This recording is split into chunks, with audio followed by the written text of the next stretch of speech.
അസ്സലാമു അലൈക്കും. തങ്ങള് തണുപ്പ് സമയത്ത് കാലിൻ്റെ അടി വിണ്ട് കീറുന്ന ഒരസുഖമുണ്ട്. അപ്പോൾ അതിനെ പറ്റി എന്തെങ്കിലും ഒരു മരുന്ന് എന്തെങ്കിലും ഒന്ന് പറഞ്ഞ് തരാമോ? അസ്സലാമു അലൈക്കും. അസ്സലാമു അലൈക്കും വറഹ്മത്തുള്ളാഹി. തണുപ്പ് കാലത്ത് കാലിൻ്റെ അടി വിണ്ട് കീറുന്നത് പിത്ത സംബന്ധമായ അസുഖം ഉണ്ടായിട്ടാണ്. അതിനെല്ലാം മരുന്ന് കുടിക്കുക, പിത്തത്തിനുള്ള മരുന്ന്. അതിന് നിങ്ങൾ ചെയ്യേണ്ടത് പോത്തിൻ ബ്രാത്തും അരകുതാരിഷ്ടം,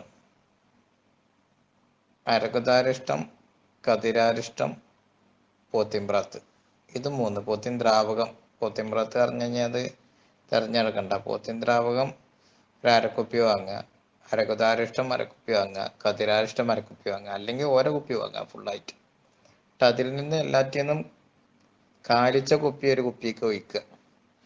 എന്നിട്ട് 1 ഔൺസ് വീതം 2 നേരം കുടിക്കുക. പിത്തസംഹാരി ഗുളിക വാങ്ങാൻ കിട്ടും. അത് 2 ഗുളിക രാത്രി ഉറങ്ങുന്നതിൻ്റെ അരമണിക്കൂർ മുമ്പ് കുടിക്കുക. പിന്നെ ആടിൻ്റെ നെയ്യ് വാങ്ങുക. ആട് അറുപതിൻ്റെ അടുത്ത് പോയിട്ട് അതിൻ്റെ നെയ്യ് ഒഴിവാക്കും. ആ നെയ്യ് കുറച്ച് വാങ്ങിയിട്ട് ഒരു 1/2 കിലോത്തോളം ഉണ്ടായിക്കോട്ടെ. നെയ്യ് ഒഴിവാക്കി ശരിക്ക് കഴുകി വൃത്തിയാക്കി വെയിലിൽ വെച്ച് ഉണക്കുക. ഉണക്കിയിട്ട് 3 പ്രാവശ്യം ഉരുക്കിയിട്ട് അരിക്കുക. ആദ്യം ഒരു പ്രാവശ്യം ഉണങ്ങി കഴിഞ്ഞാൽ ഉരുക്കുക, എന്നിട്ട് അത് അരിക്കുക. അരിച്ചിട്ട് വീണ്ടും തണുത്ത് കഴിഞ്ഞാൽ വീണ്ടും ഒരു പ്രാവശ്യം കൂടി ഉരുക്കുക. അങ്ങനെ വീണ്ടും ഉരുക്കുക. 3-ാം പ്രാവശ്യം ഉരുക്കുമ്പോൾ അതിലേക്ക് ആര്യവേപ്പ് അഥവാ കൈച്ചണ വേപ്പിൻ്റെ ഇല ഇടിച്ച് പിഴിഞ്ഞ ചാറ് അതിലേക്ക് 1 ഔൺസ് ഒഴിക്കുക.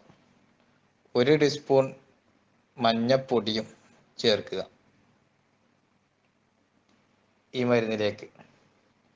പിന്നെ മെഴുക് വാങ്ങാൻ കിട്ടും,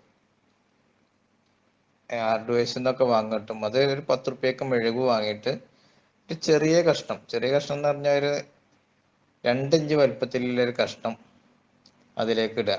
ഉരുക്കുക. എന്നിട്ട് ഉരുക്കിയിട്ട് ശരിക്ക് ഒന്നും കൂടി തിളപ്പിക്കുക. തിളപ്പിച്ചിട്ട് അത് മാങ്ങി വെക്കുക. മാങ്ങി വെച്ച് കഴിഞ്ഞാൽ ഉറച്ച് കഴിഞ്ഞാൽ അത് നല്ല ഓയിൽമെൻ്റ് ആയിട്ട് മാറിയിട്ടുണ്ടാവും. എന്നിട്ട് അത് കാല് വെള്ളിച്ചുള്ള ഭാഗം ശരിക്ക് കഴുകി വൃത്തിയാക്കിയിട്ട് അത് തേച്ച് പിടിപ്പിക്കുക. രാത്രി സോക്സ് ഇട്ട് കിടക്കുകയും ചെയ്യാം.